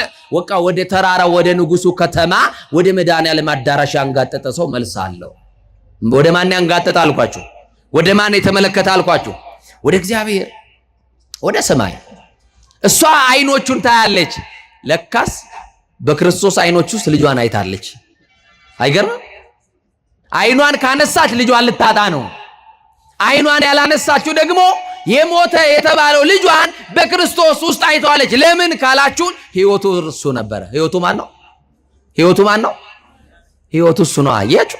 ከዛ እንዴ ልጄ ሞቷል ብለውኝ ቅድም የጠፈሩት ልጄ፣ ቅድም የገነዙት ልጄ፣ በቃሬዛ የተሸከሙት ልጄ በአንተ ውስጥ አየዋለሁ አለች። ተደሰተች። ሳታውቀው እንባዋ ቆመ። ክርስቶስ ለካ የቆመው እንባዋን ሊያቆምላት ነበረ። ከዛ ክፉ ቀን ሊያሳልፍላት ይምጣና ክፉ ቀናችንን ያሳልፍልህ። ይምጣና የመከራውን ዘመን ያሻግረን እና በቃ ዝም ብላ ታየዋለች። ትኩር ብላ ታየዋለች። አይኖቹን ትመለከተዋለች። ከዛ በኋላ እንባዋ ከቆመ በኋላ ደመና የመሰለው እንደ ደመና የጠቆረው ፊቷ ከፈካ በኋላ የትንሣኤው ነጸብራቅ እየነካ ደስታ ከተሰማት በኋላ አንድ ቃል ክርስቶስ ተናገራት። አንቺ ሴት አላት። ምን አላት? ኢትብኪ አታልቀሺ አላት። እግዚአብሔር የኢትዮጵያን እናቶችን እንባ ያብስልን። የኢትዮጵያን ገበሬ እንባ ያብስልን። በጭንቀት ውስጥ ሆነው የሚያነቡትን እንባቸውን ያብስልን። አታልቅሺ አለ ክርስቶስ። አሁን ለቅሶ ላይ ደርሶ ያውን ባልተቀበረ አይ አታልቅሽ ቢሏት በእኛ ሀገርማ ተዋት እንጂ እርሟን ታውጣ እያለ ይኸው ተነስተ ብትፈርጥ እንኳን ሰው ይለቅሃል። የሚይዝ እንኳን ወዳጅ አታገኝም። ክርስቶስ አታልቅሽ ሲላት አንድ ልጄን አጥቼ አላለችው። ማን አለኝና አልቅሽ ይውጣልኝ እንጂ አላለችም። ለቅሶን በምን መለወጥ ስለሚችል ነው። ሐዘንን በምን መለወጥ ስለሚችል ነው። አቃ ክርስቶስ ይመጣና አይዟችሁ ኢትዮጵያውያን፣ አይዛችሁ የተዋህዶ ልጆች አታልቅሱ፣ ከዛሬ በኋላ ከዓይኖቻችሁ እንባን አብሳለሁ። ክርስቶስ እንባ ማበስ ብቻ አይደለም የሚችለው፣ የእንባ ምንጮቻችንንም ማድረቅ ይችላል። ያድርቅልን። ከዛ በኋላ ቃሬዛውን ሄደና በእጁ ነካው። ምኑን? የሞተው እያለ የተሸከመውን ያዘ። በቃሬዛው በእጆቹ ቃሬዛውን ይዞ እንዲህ አለ ክርስቶስ፣ አንተ ጎበዝ እልሃለሁ አለ። አይዟችሁ ኃጢአት ያሸነፋችሁ ወንድሞቼ እህቶቼ፣ አይዟችሁ። ጎበዝ ብሎ በብርታት የሚጠራሽ አማኑኤል ብቻ ነው። ስትደክም ያየ ይሳለቅብሃል። ይሄማ ሰው አይሆንም ብሎ ይንቀሃል። አማኑኤል ግን ደክምህም ሲያገኝክ ጎበዝ በርታ ይልሃል። ድካማችንን የሚያግዝ ጌታ አለን። ለዚህ ነው ብርሃነ ዓለም ቅዱስ ጳውሎስ በዕብራውያን መልእክቱ ላይ ምን አለ መሰላችሁ? በድካማችን የሚራራ ጌታ አለን አለ። እስቲ በሉ በድካማችን በሉ የሚራራ ምን አለን? አያችሁ፣ ድካማችንን የሚሸከምልን አርዑት ሰናይ ወጾርቀ ሊሉቱ ኢየሱስ ክርስቶስ። እሱ ቀላል ሸክም የለዘበ ቀንበር የተባለ። እናንተ ሸክም የከበደባችሁ ወደ እኔ ኑ፣ እኔ ደግሞ አሳርፋችኋለሁ። ቀንበሬ ልዝብ ሸክሜም ቀሊል ነው ያለ ጌታ ዛሬ የጠራችሁ ሊያሳርፋችሁ ነው። ከትከሻችሁ ላይ ያልወረደላችሁ ያጎበጣችሁን ቀና ብላችሁ እንዳትሄዱ የከለከላችሁን ትልቁን ግዙፉን ነገር ከትከሻችሁ ላይ ዛሬ ሊያንከባልልላችሁ ነው ክርስቶስ የጠራችሁ። አታልቅሺ ካላት በኋላ አንተ ጎበዝ ብላቴና እልሃለሁ ተነሳ አለው። ክርስቶስ ድምፁን ሲሰማ የሞተው ሰው እየተነሳ የማንን ድምፅ ሲሰማ? የማንን ድምፅ ሲሰማ? ይገርማቸዋል። የሞተ ሰው በስሙ አይጠራም ብያቸዋለሁ ቅድም አይደል? ዮሐንስ ወንጌል ምዕራፍ 11 ብትሄዱ ክርስቶስ አልዓዛር ከተቀበረ በአራተኛው ቀን ደርሶ አስከሬኑ ይሸታል አለችው። ማን ይሸታል አለችው? አልዓዛር እኮ አላለችው። ማን አለችው? አስከሬኑ የእናቱ ልጅ የሚዬ ልጅ አስከሬን አለችው ወንድሟን። ክርስቶስ ግን አይ አስከሬን አይደለም ስም አለው አለ። ምን አለው? በስሙ ምን ብሎ ጠራው? አልዓዛር አለው። በስሙ ሲጠራ ቤት ማይል ማን አለ? ያውም እኮ ጠሪው ክርስቶስ ነው። አያችሁ፣ ሞተንን በስማችን የሚጠራን የትንሣኤው ጌታ ኢየሱስ ክርስቶስ ብቻ ነው። አልዓዛር ሲለው አቤት ብሎ ተነሳ። አያችሁ፣ ፈርሶ በስብሶ መቅረትን በመቃብር ሊያስቀርልን የመጣው የሙታን ሁሉ በኩር የትንሣኤያችን ሁሉ በኩር የሆነው ክርስቶስ ሲጠራው ብድግ አለ። ከዛስ ሲነሳ ከምድር ከፍ ብሎ ራሱን አገኘ በሰው ትከሻ ላይ። አሁን አውርዱት አለ። ምን በሉት? በሰው ትከሻ ላይ ያላችሁ መድኃኔዓለም የተሸከመክ ትከሻ ይዝላል። ለዛሬው ያስጠጋህና ያስደገፈክ ሰው ፊት ይነሳል። አስደግፎ ትቶ ማይሄድ ማን ነው? ወዶ ማይጠላ ማን ነው? አፍቅሮ ማይከዳ ማን ነው? ስሞ ማይነክሶ ማን ነው? ፊት ማያዞርብን ማን ነው? ጀርባ ማይሰጠን ማን ነው? ክብር ለዚህ ጌታ ለመድኃኔዓለም ይሁን፣ እሱ ብቻ። ስለዚህ እሱን መደገፍ በሱ መታመን መልካም ነው። ከዛ በኋላ እንዲህ አለ፣ ለእናቱ አንድ የሆነውን ለማን? ለእናቱ አንድ የሆነውን አንዳታ ክፉ ቀን ጥቁር ቀን ስትለው የነበረውን ያንን ክፉ ቀን ያንን ጥቁር ቀን ለውጦላት በደስታ ወደ ቤትሽ ልጅሽን ይዘሽ ሂጂ። አንተ አለው ወደ ቤት ስትሄድ ድንኳን ታያለህ። ላንተ ሞት የነበረ ድንኳን። ይሄ ሁሉን ህዝብ ተመልከት። ላንተ ለቅሶ ላንተ ቀብር የመጣ ህዝብ ነው። ወደ ቤት ስትሄድ ግን ለሐዘን የተሰበሰቡ ሁሉ ለደስታ ይሆኑልህ። ሞትን በህይወት ቀይሬያለሁ። ገና ላንተ በለቅሶ አይደለ ገና ለሰርግ ይሰበሰባሉ አለ። ማድረግ ይችላል አይችልም? ሐዘንን በደስታ መለወጥ ይችላል አይችልም? አሁንም የሐዘናችን ድባብ መድኃኔዓለም ያንሳልን፣ ይክፈፍልን፣ ሰላሙን ደስታውን ያደርግልን መድኃኔዓለም። እንዲህ አድርጎ ክፉ ቀንን አስመለጠ። ወገኖቼ ክፉ ቀንን ማለፍ ትፈልጋላችሁ? እኔ ተናግሬዋለሁ። ዕለቱም ቅዱስ ገብርኤል ስለሆነ በዚሁ ምስክርነት ስለሆነ በማህበራዊ ሚዲያም ሰምታችሁታል ብዬ ስለማስብ ግን ደግሜ እንድናገር ፍቀዱልኝ። የሰማችሁኝ ነው። የአንድ ሴት ታሪክ ነው። ቅዱስ ገብርኤል ያደረገላት ክፉ ቀን የገጠመት ሁል ቀን ፋሲካ ያለ መስሏት ስትበላ ስትጠጣ ወደ አውሮፓ ሄዳ ዱባይ ሄዳ ስትዝናና የኖረች። አያችሁ፣ አንዳንድ ጊዜ ደስታችንን በልክ ብናደርገው መልካም ነው። እውነት ሐሰት እና ይገርማችኋል። እቺ ሴት እዚህ መርካቶ ላይ ገበያ አዳራሽ ያላት ሴት ናት።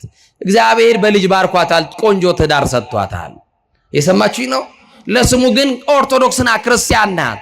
በቃ መዝናናት ስትፈልግ ከሀገር ውጭ ሄዳ ተዝናንታ ትመጣለች። መቼም ኢትዮጵያዊ ታውቃላችሁ፣ ትንሽ ሳንቲም ካጠራቀመ ዱባይ አሸዋ ላይ ፎቶ ተነስቶ ነው የሚመጣው አይደለ? የሆነች ብጣቂ ነገር ይለብስና ዱባይ ፎቶ ተነስቶ ይኸውና ይላል። እየሰማችሁን? አይገርምም? ላሊበላን ሄዶ ያላየ ወጣት፣ ጎንደር ፋሲለደስን የማያውቅ ታሪኩን የማያውቅ አክሱምን የማያውቅ ሄዶ በቃ ይገርም አዋራ ላይ እንዲህ ለአሸዋማ ጥሩ አሸዋ አለ። እኔ ጠቁማችኋለሁ። ይገርማችኋል። እግዚአብሔር ከሁላችን ጋር ይሁን። እንዲህ ሆና የምትኖር ሴት ናትና አንድ ቀን ምን ሆነች መሰላችሁ? ትታመማለች። ምን ትላለች? ጤናዋ እየቀነሰ መጣ። አያችሁ፣ ተናግሬዋለሁ። አንድ ወዳጄ ሐዋሳ ከሚባል ከተማ በስልክ ይደውልልኝና አባ የሀብት መጠኔ ሲጨምር ጤና የቀነሰ ምን ይሻለኛል ብሎኛል። የሰማችሁ ነው አይደል? አዎ፣ የሰው ገንዘቡ ባለበት ልቡ በዛ ይኖራል ያለው መጽሐፍ ለዛ ነው። ትንሽ ሀብት ሲኖር ቤት አካል ፍራሽ ላይ ይኖራል። አንተ ደግሞ ያለች ያስቀመጥካት ቁስ ላይ ነው ሄደህ የምታድረው። ሰላም የለም። የተንጣለለ ቪላ ውስጥ የጎጆ አክል አይሞቅም። ለብሰህ ይበርዳል፣ በልተህ ይርባሃል። የአበባ ምንጣፍ ላይ ተኝተህ ግን እንቅልፍ የለም። አያችሁ፣ ይህ እኮ ክስረት ነው ወገኖች። እና ይህቺ ሴት አንድ ቀን ጤናዋ እየቀነሰ መጣ። አታውቀውም ህመሟን። ብቻ ሰውነቷ ይከሳል፣ ሰውነቷ ይጠቁራል። ምን ሆነሻል ይሏታል ሰዎች ሁሉ። ልክ አይደለም ፊትሽ፣ ምን ሆነሻል ይሏታል። እና ቆይ እስቲ ሰው ሁሉ እንዲህ ይለኛል፣ እኔም ውስጤ ልክ አይደለም ልታይ አለችና ሄዳ ተመረመረች። ሁሉን ምርመራ አደረገች። ምንም የለባትም፣ ግን ያማታል። የሰማችሁ ይናል። እሷ ያማታል። በሐኪም ደረጃ ግን ህመሙ አልታወቀም። አሁንም በሌላ ጊዜ ህመሙ እየጨመረ መጣ። ገንዘብ ስላለ መቼም በምን መንገድ አለ ነው የምትሉት እናንተ ትላላችሁ። በሰማይ የሰማዩ መንገድማ በገንዘባችሁ መቼ አገኛችሁበትና ከታወቀበትማ በገንዘብ የሚጸደቅበት ነበር፣ አላወቅንበትም እንጂ። እና ውጭ ሄደችና ባንኮክ ነው ምናምን የሚባል ሀገር ታከመች። እዛም ምንም የለብሽም አሏት። አሁን የሆነ ሀገርም ሄደች እንደዛ ታከመች፣ ምንም የለብሽም አሏት። ኢትዮጵያ መጣችና እንጦጦ ኪዳነ ምህረት የእንጦጦዋ ንግስት ኪዳነ ምህረት ተወዷታላችሁ? የራማዋን ንግስት ኪዳነ ምህረትን ተወዷታላችሁ? ማናት የራማ ወካላችን? በኋላ አወራላችኋለሁ። እግዚአብሔር ከሁላችን ጋር ይሁን። እና ኪዳነ ምህረት መቼም ልጆቿ እኛን በዘርፋፋ ቀሚሷ እኮ ሽፍን አርጋ እኮ ነው ያዘችን። ክፉ ቀንን ልታሳልፈን የመከራውን ዘመን ኪዳነ ምህረት እኮ ነው ያሳለፈችልን አይደለ?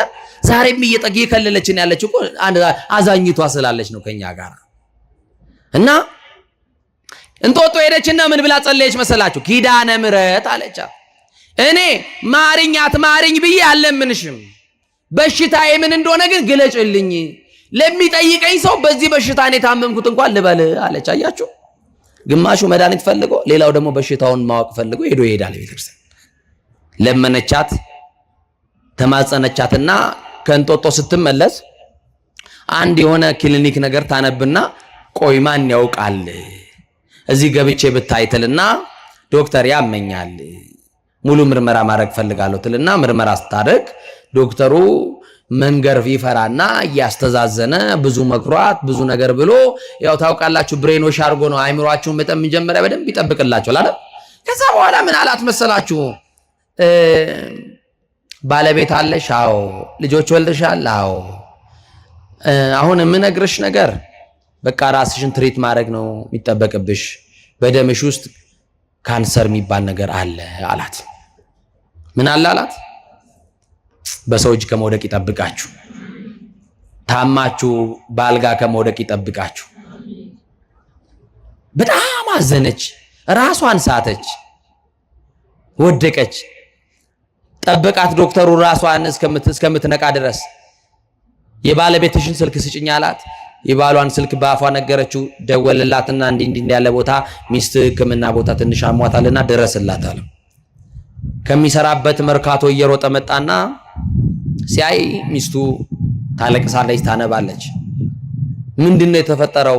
በልቁጭ በል ከዚህ በኋላ አስታማት፣ መድኃኒት ትጀምር፣ ኬሞቴራፒ የሚባል ሕክምና አለ፣ ይሄንን ታርግ ብሎ ነገረው። ምንድነው? የደም ካንሰር። አቤት እግዚኦ! ሰምተን ማናቃቸውን ነገሮች በዘመናችን ስንሰማ፣ ትላንት ኩላሊት የሚባል ነገር የለም፣ ይኸው ዛሬ ትንሹም ትልቁም ከመሬት ተነስቶ ጤነኛው ሰው ፌል አረገ ሲባል እንሰማለን። በአልጋ ላይ ወደቁትን አማኑኤል ይማረልን። እና ይገርማችኋል፣ ባለቤቷ እሷን አጽናንቶ ትሪት አድርጎ ወደ ቤት ወሰዳት። ሕክምናውን ጀመረች። አንደኛ ደረጃ፣ ሁለተኛ ደረጃ የተባለ ሕክምና ወሰደች። ከዛ በኋላ ያቺ በጣም የምታምረው ጠዋት የለበሰችውን ልብስ ከሰዓት ማትደግመዋ ለመዝናናት ውጪ ሄዳ የምትዝናናዋ ሴት አሁን ታመመች፣ ተያዘች። ያ ውበቷ ረገፈ። መልክ ቢያምር ላፈር ነው።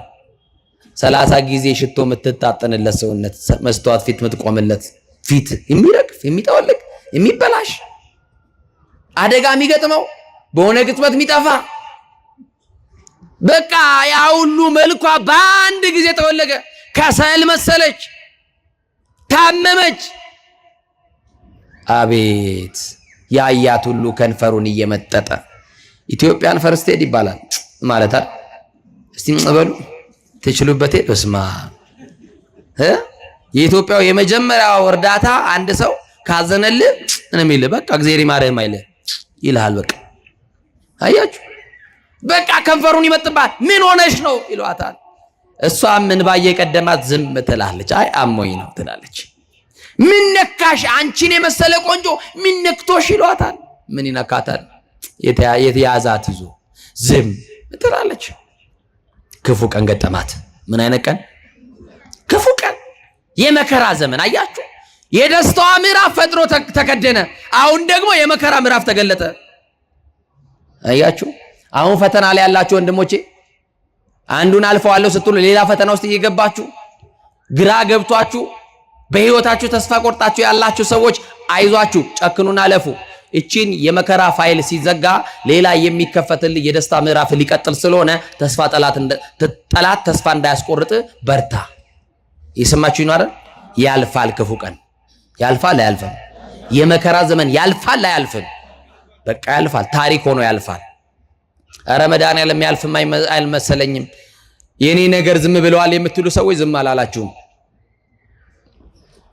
እና አንድ ቀን ባሏ ከስራ ሲመጣ እነዛ ህፃናት ብላቴና ልጆቿን እያየች ስቅ ብላ ለቀሰች። በቅርቡ እንደምሞት አውቃለሁ አለች። ብዙም እንደማልቆይ አውቃለሁ፣ እድሜ እንደሌለኝ አውቃለሁ፣ ሟች እንደሆንኩ አውቃለሁ። ዕለተ ሞትን የሚያስብ ሰው አለ? ማታ እንኳን ታዘቡኝ በር ተዘግቶ ተኝታችሁ ሌሊት 6 ሰዓት 7 ሰዓት ላይ ውሻ ቢጮህ ሰፈራችሁ ሰው ሊሞት ነው ይላል። እኔ ልሞት ነው የሚል የለም። ሞት በእኛ እንዳለን አናውቅም። በሰው ቤት ካለ እንቀጥራለን። የዛ ቀንማ ትንሽ የደከመ ሰው ካለ ደፋ ነው በቃ፣ አናረጋግጥሙላ። ወገኖቼ ግድ የላችሁም። እንደሚኖር ስሩ፣ እንደሚሞት ተዘጋጁ። የሰማችሁኝ ነው። እና ልጆቿን እያየች ነው የምታለቅሰው። ባሌ እስከዛሬ ድረስ አንድም ቀን አላስቀየምከኝም፣ እስከዛሬ ድረስ እኔም አንተን ክፉ አልተናገርኩም። ልጆቻችን በፍቅር እያሳደግን አብረን እየሰራን እግዚአብሔር ከትቢያ አንስቶ አሳድጎን ይህንን ሁሉ ሀብት ሰጥቶናል። እኔ ግን በቅርቡ እንደምሞት እርግጠኛ ነኝ አለችው። እግዚአብሔር ግን እንደሚያድናት እርግጠኛ ነው። እግዚአብሔር ግን የቆረጠችውን ተስፋ እንደሚቀጥልላት እርግጠኛ ነው። አንዳንድ ጊዜ እርግጠኛ ትሆናላችሁ በራሳችሁ ላይ አትሁኑ። እግዚአብሔር ግን ነገራችሁን እንደሚቀይር እርግጠኛ ነው። ቢዘገይም በእርግጥ ይመጣልና ጠብቁት ተብሏል። እርግጠኛ ነው ሊመጣ። በዘመን ልቅላቄ ባንተና በሞት መካከል አንድ ምዕራፍ ቀርቶ መድኃኒዓለም ይመጣል። ይሄው የናይኗን መበለት ልጅ ሊቀበር ሄዶ ጉድጓዱን አልደፈነለትም። የሟቹን ሞት አልፈቅድም ተመለሱና በሕይወት ኑሮ ያለ ጌታ፣ ሞታችንን ውርደታችንን ማይፈልግ ጌታ እና እንዲሆነ ምንድነው የምትይ? ለምንድነው ተስፋ የቆረጥሽው? ልጆቹንም ስለምን ታሳቅቂያቸዋለሽ እያየሽ የምታለቅሽው አላት። አሁን አንድ ነገር እሺ በለኝ አለችው። ምን? እኔ ብሞትም ብኖርም ከዚህ በኋላ የልጆቼ አደራ አንተ ላይ ነው። ልጆቼ ቁም ነገር ላይ ሳይደርሱ ሌላ ሴት እንዳታገባ እባክን በመድኃኒዓለም እለምንሃለሁ። ልጆቹን ተንከባከብ፣ ሌላ ሰው እንዳያዩ እንዳይጎዱ፣ እኔን ብቻ ውሰድና ደብረ ሊባኖስ አቡነ ተክለ ሃይማኖት ገዳም በር ላይ ጣለኝ አለችው። የሰማችሁኝ ነው? እሺ ብሎ ተክልዬ በር ላይ ወሰዳት። ልጆቿን ግን አቅፋ ተሰናብታ ስማቸው ድጋሚ የልጆቿን ፊት ላታይ ወጣች። ከቤት ተሰናብታ ወጣች። ጨቅላ ልጆቿን ጥላ ወጣች ወደ ቤት። ተክልዬ ደረሰች። ቤት ልከራይልሽ አላት። አይ ያኔ መሰለስ ቤት ትቼው የለ ምን ያደርግልኛል ቤት? የኔማ ቤቴ ተምሶልኛል፣ የኔማ ተዘጋጅቷል። ተው ቤት አያስፈልግም። ደጅ ወድቄ እስቲ ልማጸናቸው አቡነ ተክለ ሃይማኖት። የተክለ ሃይማኖት አምላክ የብፁዕ ቅዱስ ብርሃነ ዓለም ተክለ ሃይማኖት አምላካቸው ቢምረኝ ብልዬ እዚህ ወድቄ ያለው ተወኝ። ኧረ ግድ የለሽም ከዛ ሁሉ ምቾት ወተሽ እንደው የሚቆረቁር ነገር ላይ መውደቅ እኮ ላንቺ ከብድሻል፣ በዛ ላይ ታመሻል። የለም አሁን ሰው አያስፈልገኝም ባሌ እግዚአብሔር ይስጥልኝ። የሰማችሁ ነው። በል አንተ ተመለስ ለልጆቹ ብላ አሰናበተችው። መጠለያ ላይ ወደቀች። ጸበል ያመጡላታል፣ እምነት ያመጡላታል። ከቻለችም በርትታ ሰው ደግፏት ሄዳ ትጠመቃለች ደብረ አስቦ። ያልቻለች ቀን ደግሞ መጠለያዋ ላይ አባቶች መነኮሳት መጥተው ያጠምቋታል። አንድ ቀን ምርር ብላ ሞቷን እየተመኘች ስትጸልይ አደረች። ሌሊት ግን ህልም አየች። የሰማችሁ ነው። ብፁዕ ወቅዱስ በሉ እስቲ ብርሃነ ዓለም ጻድቁ አቡነ ተክለ ሃይማኖት በረከታቸው ይደረሰ። የበረከት አባት ናቸው። ቤታችሁ ይግቡላችሁ። እሳቸው በህልም ተገለጡላትና እንዲህ አሏት። ልጄ አሏት። ልጆቼ ይበሉና ልጄ አሏት። ያንቺን ነገር የያዘው ገብርኤል ነው አላት በህልሟ። ያንተን ነገር የያዘው ቅዱስ ገብርኤል ነው። አመስግነው በደንብ አድርገህ። ያንቺ ነገር የተያዘው በቅዱስ ገብርኤል ነው፣ በመልአኩ እጅ ነው። እግዚአብሔር ነገርሽን ሊቀይር ወደ አንቺ ሕይወት የላከልሽ መልአክ ገብርኤል ይባላል። ከነደደ እሳት የሚያወጣ የአናብስትን አፍ የሚዘጋ የፈላውን ውሃ የሚያቀዘቅዝ ስሙ ኃያል የሆነ ገብርኤል የራማው ልዑል ከራማ መጥቶ ከዓይን ጥቅሻ ፈጥኖ ከንፋስ ቀድሞ አንተን ከሞት መንጋጋ ነጥቆ ሊያወጣ ወደ ሕይወት የሚመጣው መልአክ ቅዱስ ገብርኤል ይባላል። አመስግኑት፣ አመስግኑት ቅዱስ ገብርኤልን። ቻይና ነው እንደ እጄ ይሰራላችሁ። እስቲ ስላሴ እጄ ሰጠው። አመስግኑ በደንብ እና ጠዋት ላይ አንድ መነኮስ አገኘች። አባ እንዳይሄዱ እንዳያልፉኝ ስለ መድኃኔዓለም ስለ ብፁዕ ቅዱስ ስለ አቡነ ተክለ ሃይማኖት። ምን ነው ልጄ፣ ምን ነው እንዲህ አይነት ጥሪ የምትጠሪኝ? አይ አይደለም የሆነ ህልም አይቻለሁ። ምን አየሽ? አቡነ ተክለ ሃይማኖት ጻድቁ ያንቺን ነገር ገብርኤል ይዞታል ብሎኛል። ገብርኤል እዚህ አካባቢ አለ እንዴ? አዎ ገብርኤል አለ። የት አለ? እዚህ ፍቼ የሚባል ከተማም ገብርኤል አለ። እዚህ ደብረ ጽጌ የሚባል ከተማ ማን አለ? ገብርኤል አለ። እኛ ያለንበትን መካከላችን ቅዱስ ገብርኤል አለ። አመስግኑት። ብርሃናዊ መልአክ ሊባርከን አለ። በመካከላችን ቅዱስ ገብርኤል አለ። እሱ የሌለበት መሻል አለ። ችግሩ ስትሆን አለ ገብርኤል። መከራው ስትሆን ሊያወጣም አለ። ከአደጋም ያወጣህ እሱ ነው ገብርኤል። እና በቃ ገብርኤል አለ አሏትና ወደ ፍቼ ላኳት። እየሰማችሁ ነው? ፍቼ ገብርኤልም መጠለያ አስፈቀደችና መጠለያ ላይ ወደቀችና በቃ ልክ በ18 የአቡነ ዮስጣጤዎስ ዕለት ለቅዱስ ገብርኤል ዋዜማው ዕለት ምርር ብላ አሁንም አለቀሰች። የኔ ነገር አንተ እጅ እያለ አንተም ዝም አልከኝ ገብርኤል አለችው። እየሰማችሁ ነው? ከዛ በኋላ እንዲህ ብላ ምርር አለቀሰችና ጠዋት ቅዱስ ገብርኤል ቅዳሴ ሲቀደስ ቆማ ማስቀደስ አልቻለችም። መጠለያዋ ላይ ሆና ጨረሰች። ካህኑ ከቅዳሴ ወጥቶ ህዝቡን ሲባርክ መስቀል ነው እጅን የሚያሳልመው? ንገሩኛ፣ በደንብ መልሱልኝ። አትሳለሙም፣ ዳር ላይ ነው የምትቆሙት ማለት ነው። አያችሁ ምንድነው የሚያሳልሙት?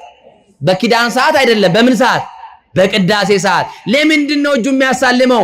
ያ እጅ ታቦት የዳሰሰበት ነው። ያ እጅ የኢየሱስ ክርስቶስ ቅዱስ ሥጋው ክቡር ደሙን የፈተተበት እጅ ነው። ታዲያ እድለኛ እኮ ነው። የካህኑን እጅ ስትስም የማንን ሥጋና ደም በነካበት ነው? በፈተተበት ነው። በማንም? የክርስቶስን። አያችሁ ምን ያክል ፈውስ እንዳለው የካህኑ እጅ። እና እንደምንም እየተፋቀቀች መጣችና ካህኑ ሰው ሲያሳልም እንዲህ አለችው፣ አባቴ ካህኑ አለችው። ቄስ እኮ ባለ መድኃኒት ነው። እውነት ባሰት? ቄስ እኮ መንፈሳዊ ሐኪም ነው። እውነት አሰት? አባቴ ካህኑ እኔን የሚያሳልሙኝ ሰው ሁሉ ከተበተነ በኋላ ነው። እምቢ እንዳይሉኝ ባገለገሉት መልአክ በቅዱስ ገብርኤል ለምኖት አለች። ኧረ እምቢ አልልሽም ልጄ፣ አይዞሽ ተረጋጊ አሏትና ህዝቡን ሁሉ አሰናብተው ጠበቋት። ልጄ ምን ሆንሽ አሏት። ዝም ብለው እጆትን በግንባሬ ላይ ጫኑብኝ አለች። ያ እጅ ያስፈልገናል አያስፈልገንም? የማን እጅ? የካህኑ እጅ። ዛሬ ግን ካህን እየሰደብን እንዴት የካህኑን እጅ ትፈልጋለህ? በረከት የተቀበልክበትን የካህኑን እጅ እየቆረጥክ አባቶቻችንን እያዋረድን እንዴት እንከብራለን ወገኖች? ይዘንልን እግዚአብሔር ክርስቶስ፣ ይራራልን ክርስቶስ። ከዛ በኋላ እጅን ጫንብኝና ቅዳሴ በቀደሰበት አንደበት ሥጋ አምላክ በተቀበለበት አንደበት እፍ በልብኝ። ምናልባት ያ ደግ መልአክ ሚካኤል የባህራንን የሞት ደብዳቤ እፍ ቢልበት በሕይወት እንደተቀየረ መልአኩ ገብርኤልም የኔን ነገር በሕይወት ሊቀይር ስለሚችል ምን በልብኝ አለችው? እፍ በልብኝ አለችው። እንዲህ አላት። ካህኑ እጁን ጭኖ እንደ እምነትሽ ይደረግልሽ፣ እንደ እምነታችሁ ይደረግላችሁ። ታማችሁ የመጣችሁ እግዚአብሔር ፈውስ ያደርግላችሁ። ተጨንቃችሁ የመጣችሁ ከጭንቀታችሁ ይገላግላችሁ። በችግር የመጣችሁ ዘመድ የጠላችሁ ሰው የሸሻችሁ ተስፋ ቆርጣችሁ ያላችሁ ሰዎች ሁሉ እግዚአብሔር ዘመድ ይሁናችሁ። ተስፋ ቆርጣለች። ከዛስ እፍ አለባትና እንደ እምነትሽ ይደረግልሽ ሲላት የማታውቀው ሰላም የማታውቀው ደስታ ግን ያለችው ክፉ ቀን ገጥሟት ነው። እየሰማችሁ ነው። ተመልሳ መጠለያዋ ላይ ሄደችና ደስ ብሎኛል፣ ለምን ደስ እንዳለኝ ግን አላውቅም፣ የሆነ ነገር ግን ቀሎኛል እያለች መጠለያዋ ላይ እግዚአብሔርን ታመሰግነዋለች፣ አምላከ ገብርኤልን ታመሰግነዋለች። ከዛ በተኛችበት የዛኑ ዕለት ብርሃናዊው መልአክ ቅዱስ ገብርኤል ዳንኤልን የረዳው መልአክ፣ አናንያ አዛርያ ሚሳኤልን የረዳው መልአክ፣ አያችሁ ቂርቆስና ኢየሉጣን የረዳ የተራዳ ቅዱሳንን የረዳ መልአክ አብሳሪው መልአክ ቅዱስ ገብርኤል መጣና ልጄ ሰላም ላንቺ ይሁን አላት። ደነገጠች። ካህኑ እንዳደረገ እጁን አመጣና በግንባሯ ላይ ጫነ። ቀጠለና እፍ አለባትና እኔ ያንቺን ጉዳይ ያያዝኩኝ በእግዚአብሔር ፊት የምቆመው ገብርኤል ነኝ። የማንን ጉዳይ ያያዝኩኝ አለ? ንገሩኝ። ያንቺን ጉዳይ ያያዝኩኝ በእግዚአብሔር ፊት የምቆም ገብርኤል ነኝ። እግዚአብሔር ነገርሽን ሊለውጥ፣ ሞትሽን በሕይወት ሊለውጥ፣ የታወጀብሽን የሞት አዋጅ ሊሽርልሽ የላከኝ መልአክ ገብርኤል ነኝ። የዛሬ ወር ደግሜ ወደ አንቺ እመጣለሁ አለ። የዛሬ ወር ደግሞ ወደ ቤታችሁ ይምጣ ይሄ መልአክ። የዛሬ ወር ደግሞ ወደ ኑሯችሁ ይምጣ፣ ወደ ትዳራችሁ ደግሞ ይምጣ። ደግሞ ደጋግሞ መልአኩ ገብርኤል ይምጣልን የምትሉ አመስግኑ፣ ከፍ አድርጋችሁ አመስግኑት። ደግሜ እመጣለሁ፣ ደግሜ የምመጣው አላት። ከኔ ጋር ናችሁ? የዛሬ ወር ደግሜ የምመጣው አላት። እየሰማችሁኝ ነው? እኔ እንዳገኘሁሽ፣ እኔ እንዳናገርኩሽ ለሰው እንዳትናገሪ። ጸጉሯ ከበሽታው የተነሳ ተነቃቅሎ አውልቋል። ያቺ በጣም ትልቅ ጸጉር የነበራት ሴት ናት። እስከሚቀጥለው ወር ድረስ የጠወለገው መልክሽ ወደ ነበረበት ይመለሳል። የደረቀው ጸጉርሽ እንደ አዲስ ሕፃን እንደሚያበቅል ጸጉር ታበቂና ሌላ ጸጉር እያያቸው ከዛ በኋላ ወደ ነበረ መልክሽ ትመለሻለሽ። ልክ ደግሜ በዛን ዕለት እባርክሻለሁ ብሏት ሄደ። ጠበቀች። ሰዎች መጥተው እንጀራ እየፈተፈቱ ለነፍስ ያሉ ሰዎች ሲመጡ ሲያዩት ፊቷ እየተስተካከለ ነው። እንዴ እቺ ሴት ምን አግኝታ ነው ይላሉ። ምን አግኝታችሁ ነው እዚህ የተቀመጣችሁ? እስካሁን ድረስ ቢሮ ደክማችሁ ስራ ውላችሁ እስካሁን የተቀመጣችሁ ምን አግኝታችሁ ነው ከተባላችሁ፣ መድኃኔዓለም ምን አግኝተን፣ ምን አግኝታችሁ ነው ሲሏችሁ፣ ኪዳነ ምሕረትን አግኝተን፣ ምን አግኝታችሁ ቃል ገብርኤልን አግኝተን፣ የተሻሉትን እኮ አግኝተን ነው የቁጭ ያለው አይደል? እና ሰው ይገረማል። ልክ በ19 የቅዱስ ገብርኤል በዕለቱ በነገራት ቀን መሰረት ታላቁ መልአክ መጣና በውስጥሽ የነበረውን የደም ካንሰር ተሰርዟል፣ አሁን ሙሉ ጤነኛ ነሽ፣ ተሰናብተሽ የወጣሻቸውን ልጆች ድጋሚ ታገኛለሽ፣ የልጆችሽን ዓለም ታያለሽ፣ ልጆችሽን ቆመሽ ትድሪያለሽ፣ የልጆችሽን ደስታ ታያለሽ አላት። መልአኩ መጣና ልጆችሽንም አቅፈሽ ተሰናብተሽ ነበረ። ወደ ቤት ተመልሰሽ ልጆችሽን ገና አሳድገሽ አስተምረሽ አስመርቀሽ ልጆችሽን ድረሽ ደግሞ ደስታቸውን ታያለሽ። ነገርሽ እንዲህ ተቀይሯል። የአንቺ ክፉ ቀን አልፏል። የመከራው ዘመን አልፎልሻል። ያሳለፈልሽ እግዚአብሔር እኔ መልአኩን ልኮ ነው ብሎ ነገራት። ከዛ በኋላ ስልክ አነሳችና ለባሏ ደወለችለት። ባሌ የት ነው ያለኸው አለችው። ደነገጠ። ምን ተፈጠረ? ምን ሆንሽ ሲላት አረ የተደረገ ነገር አለ፣ ብቻህን እንዳትመጣ ልጆችህን ይዘና ግን አልነግርህም አለችው። ደነገጠ። ልጆቹን ከትምህርት ቤት አስቀርቶ በቅዱስ ገብርኤል ቀን ሲመጣ የቀድሞዋ ሚስቱን አገኛት። ይሄን ያደረገ እግዚአብሔር ነው። የመከራ ቀን የሚያሳልፍ እግዚአብሔር ነው። ክፉ ቀንን የሚያሳልፈው ማነው? ወገኖቼ? ዕለትኪት ዘመነ መንሱት ክፉ ቀን የመከራ ዘመን ብለናል። እነዚህን በህይወታችን የሚገጥሙንን ክፉ ቀናትን፣ በኑሯችን የሚገጥመንን ክፉ ቀን፣ በትዳራችን፣ በንግዳችን፣ በማንነታችን ሁሉ የሚገጥሙንን ክፉ ቀናትን ሁሉ ሥላሴ በቸርነቱ ያሳልፍልን። ማን ያሳልፍልን? አምነው ነበሩ ካዱ፣ ቆርበው ነበሩ አፈረሱ ከመባል ይጠብቀን። ካገኙ ማጣት፣ ከገቡ መውጣት የሌለባትን ተስፋ የምናረጋትን መንግስቱን ሥላሴ ያወርሰን። የሥላሴ ቸርነት፣ የድንግል ማርያም አማላጅነት፣ የመልአኩ የቅዱስ ገብርኤል ጠብቆቱ አይለየን።